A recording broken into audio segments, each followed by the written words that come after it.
قول لي ده كان اخر طموحك ولا اول سلمه؟ نحن مرتاحون في هذه الحكومه. من اول ما قعد على مكتبه ولف الكرسي ابو عجل كده فعلا حس بالتغيير. بصوا بجد تغيير ده ولا مش تغيير؟ تغيير في الحكومه، تغيير في اوضاعي، المهم يعني انه تغيير. وانني لن اكون وزيرا. هو تقريبا كملها في سره وقال لوددت ان اكون وزيرا. شو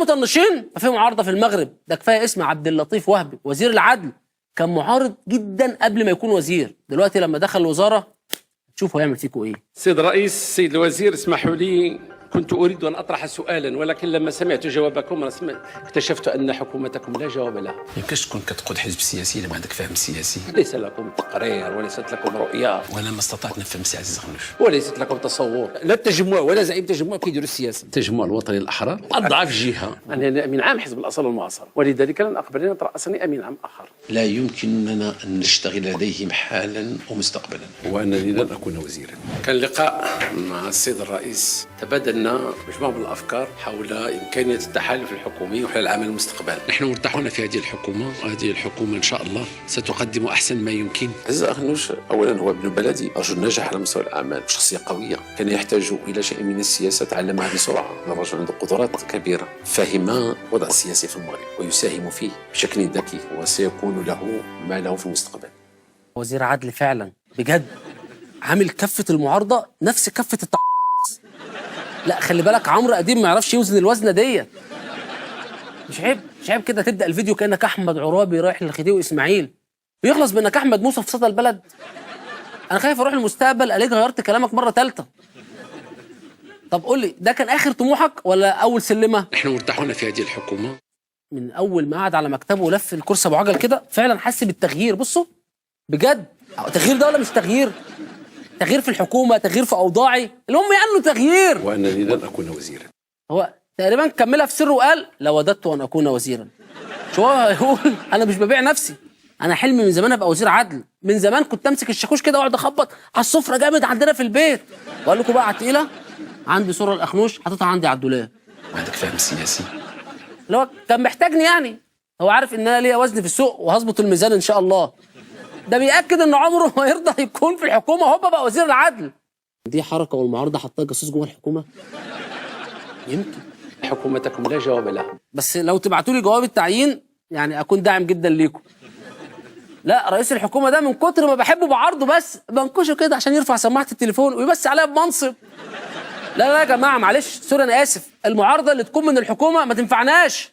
احنا عايزين معارضه مش محايده، معارضه مع الشعب، معارضه كده تقف قدام الحكومه المغربيه وما يهمهاش حد وتقول ان انتم مقصرين في حق الشعب المغربي اللي الفتره دي بامانه بيعاني اشد معاناه. بداية نرحب بك السيد رئيس الحكومة معنا وبيننا في هذا الفضاء الدستوري الذي افتقدك وافتقدناك فيه.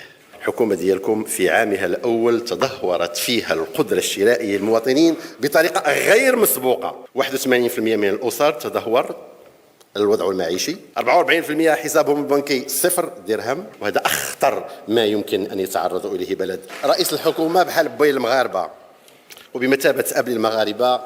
طبعا كمعارضة ننتقدك وأحيانا كنكونوا شوية قاسيين معك، ولكن كما كيقول المغربي كان داعي على ولدي وكنكره اللي يقول امين، وهذا عربون على المحبه اللي كنحكنوا لكم سيد رئيس الحكومه. لا ارجوك انت بتضحك ليه؟ ما تضحكش. لا انا بتكلم بجد واعتبر ده يعني عربون محبه. لا ما تردش الطبق فاضي، هنا حاجه كده من حقائبك الوزاريه. معلش هو فاكرك بس معارضه، مش فاهم ان انت بتقدم تقريبا على منصب وزير الاقتصاد في هذا الفضاء الدستوري. ولو حبيت تملاه يعني من بكره انا مجهز حاجتي في الكرتون عشان استلم مكتبي. فيها معارضه فيها معارضه، ده انت لو بتعاتبي خطيبك انه ما خرجكيش يوم اجازته هيبقى اقوى من كده. هو احنا مش هنسكت ابدا على 81% من الاسر اللي دهور حالها المعيشي و44% من اللي رصيدهم صفر في البنوك. انا مخصمك يا حكومه. كنت شويه قاسيين معاك. لا حرام عليك ما تبقاش قاسي عليه قوي كده. ايه هتعمل ايه اكتر من كده؟ هتشيل صوره بروفايل الواتساب بتاعتك؟ ولا لو الحكومه سالتك مالك هتقول ما انت حكومه لو كنت مهتمه كنت عرفت لوحدك.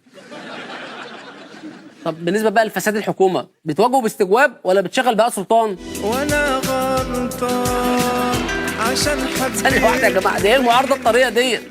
ده الثلاث معارضين اللي عندنا شغالين اكتر من كده، اللي هو اللي عايز يبقى وزير يسال الرئيس كتير عشان يعني يفتكر شكله ويديله اعمال السنه. كل نائب جاي محضر برزنتيشن عن احوال الشعب المغربي وعايز يقيدها لاعلى منصب. الشعب المغربي من اكتر من سنين هو بيتظاهر بشكل حضاري جدا ويطالب بمواضيع معاشيه هي من حقه. نتمنى من الحكومه المغربيه ان هي تسمع صوتهم وتلبي احتياجات الشعب مش احتياجات اعضائها.